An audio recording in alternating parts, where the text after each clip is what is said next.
You can see that Lubin's face.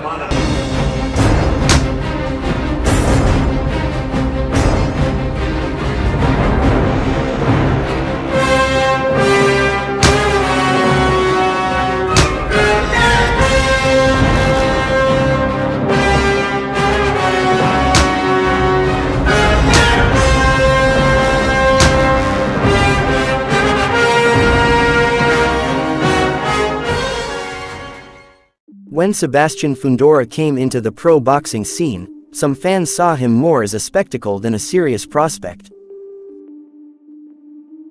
Born of Cuban and Mexican parents, the towering Inferno is listed at 6 feet 5.5 inches, while some sites list him at 6 feet 7, nothing super special about that except, Fundora is a junior middleweight. To add insult to injury, Fundora is a southpaw that also enjoys an 80-inch arm's reach. An absolute boxing unicorn with absurd physical advantages that prompted welterweight title holder Terence Crawford to call Fundora a cheat code player. With an ultra-thin frame, Fundora would more likely be confused for a basketball player than a professional boxer. Fundora has set out to prove all doubters wrong. Signed by Samson Boxing in 2018 as a 20-year-old, Fundora was unbeaten with a record of 8 wins no losses, 4 of those wins by way of knockout. Everybody they put in front of the young Fundora would eventually fold to the constant pressure and barrage of punches. 7 straight wins against low-level competition, and Sebastian Fundora was ready for a step up. In comes Jorge Cota, and a fight that was to be a step up in competition, turned into a superb display of punching power, as Fundora blasted Cota away in 4 rounds. It was competitive while it lasted, the fight was contested at close quarters. In the 4th round, Sebastian Fundora landed several uppercuts that hooks that hurt Cota.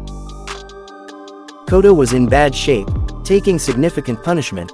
Both men landed a shot at the same time and the referee stopped the fight. Fundora trying to get a little space.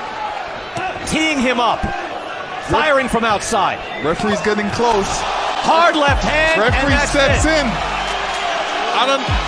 Yeah, he's stopping it. He's stopping it. Ray Corona. Most observers felt the stoppage was premature, but what cannot be denied is that Cota was taking severe damage. Next up was little-known yet unbeaten Spaniard Sergio Garcia. And he proved to be tougher than expected, as he gave Fundora one of the toughest fights of his young career.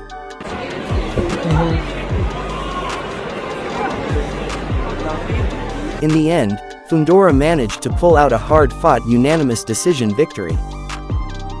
The time to really challenge the towering Fundora had finally arrived. Was he just a novelty act? A boxing circus used to bring out boxing casuals? Or was he a physically gifted athlete ready to take over his division? Enter Erickson Lubin, former championship challenger and knockout artist. This was to be Fundora's toughest test of his career.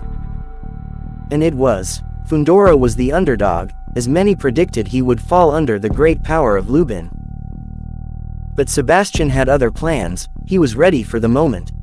7 feet, reach for Fundora. Lubin trying to withstand it, a big uppercut. But now Lubin with a shot of his... a left hook. The fight was back in 4th action. Fundora, as expected, made his way to the inside and blasted away, dropping Lubin with a devastating uppercut in the 2nd round. Erickson Lubin fought back fiercely, dropping Fundora in the 7th round for the first time in his career. Go! Fundora in major trouble! He is down! Fundora is down! What a performance by Lubin! Fundora took a knee and recovered. Next round he came back, and with every vicious uppercut landed, he morphed Lubin's face, torturing him until Lubin's trainer Kevin Cunningham had seen enough, stopping the fight in the 9th round.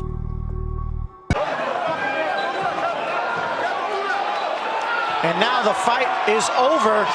Erickson Lubin was left a disfigured mess, almost unrecognizable to the fighter, then answered the opening bell. Sebastian Fundora answered with a resounding yes. The question on everyone's mind, was he the real deal? Now the sky's the limit for the unbeaten Fundora, and he is now the #1 contender to the undisputed champion Jermell Charlo. Can he go all the way? Will he bully his way to the title at 154? Or will Sebastian Fundora finally wake up from his championship dreams?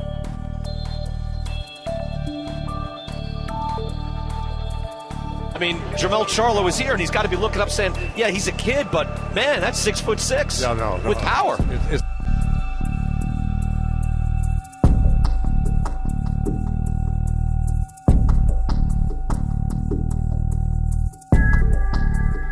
Sebastian, congratulations. How would you describe this victory? I think probably this is my best performance ever. So it was a back and forth fight. You know, he really brought his hammers today. But you know what? I decided to bring my drill.